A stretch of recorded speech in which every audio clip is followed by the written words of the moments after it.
জীৱন ই এক যাত্ৰা। প্ৰতিটো খোজে আমাক আমাৰ গন্তব্যস্থানৰ ওচৰলৈ লৈ যায়। কিন্তু কেতিয়াবা এনে লাগে যেন ৰাস্তাটো বহুত দীঘল, প্ৰত্যাহ্বানবোৰ বহুত ডাঙৰ।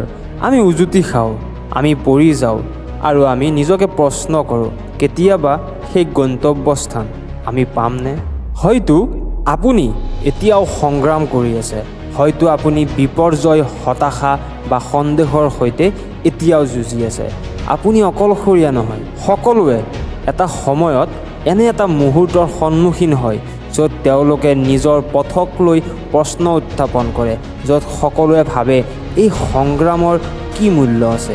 কিন্তু ইয়াৰ সত্যটো হ'ল এই সংগ্ৰামবোৰ প্ৰক্ৰিয়া এটাৰ অংশহে, যি প্ৰক্ৰিয়াৰ দ্বাৰা আপুনি এদিন সফল হ'ব। সফলতাৰ অৰ্থ বিফলতাক এৰাই চলা নহয়, প্ৰতিটো পতনৰ পিছত উঠি অহা, শিকিব পৰা, নিজকে খাপ খুৱাই লোৱা আৰু নিজে শক্তিশালী হোৱাৰ কথা। প্ৰতিটো ভুল, প্ৰতিটো বিপৰ্যয় হৈছে সফলতাৰ সুযোগ। আপুনি প্ৰকৃততে কিহৰ পৰা গঢ় লৈ উঠিছে সেইটো আৱিষ্কাৰ কৰাৰ সুযোগ। মনত ৰাখিব, কঠিনতম যুদ্ধই প্ৰায় আটাইতকৈ ডাঙৰ জয়ৰ সূচনা কৰে। আৰু মনত ৰাখিব, সফলতা আপুনি কিমানবাৰ বিফল হৈছে তাৰ দ্বাৰা নিৰ্ধাৰণ কৰা নহয়, কিন্তু প্ৰতিবাৰ বিফল হোৱাৰ পিছতো আকৌ যুঁজ দিয়াৰ সাহসে নিৰ্ধাৰণ কৰে আপোনাৰ সফলতা। এই সফলতাৰ যাত্ৰা তেতিয়া আৰম্ভ হয় যেতিয়া তোমাৰ মনে হাৰ মানি ৰৈ দিব বিচাৰে, কিন্তু তুমি তাক গুৰুত্ব নিদি নিজৰ সপোনৰ দিশত কৰ্ম কৰি গৈ থাকা। তোমাৰ মনৰ ইচ্ছা যাওক বা নেযাওক, তুমি যি পাব বিচাৰিছা তাৰ কাৰণে কৰ্ম কৰিবই লাগিব।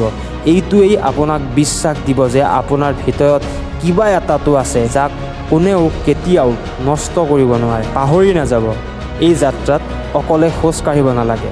সমৰ্থন, দয়া আৰু মমতাৰ আপোনাৰ চাৰিওফালে আছে। গতিকে প্ৰয়োজনৰ সময়ত নিজে হাত আগবঢ়াওক আৰু আনকো সহায় কৰক। আৰু সহায়ৰ হাতৰ শক্তিক কেতিয়াও তুচ্ছ জ্ঞান নকৰিব। গতিকে আপুনি বৰ্তমান যি ঠাইত নাথাকক কিয়, দীঘলকৈ উশাহ এটা লওক। আপুনি ভবাতকৈও আপুনি শক্তিশালী, এইটো ভাবক। আপুনি নিজকে বিশ্বাস দিয়ক। শ্ৰেষ্ঠটো এতিয়াও আহিবলৈ বাকী আছে আপোনাৰ পৰা। আগুৱাই গৈ থাকক, কাৰণ আজি সেই পৰৱৰ্তী পদক্ষেপ লোৱাৰ আন এটা সুযোগ।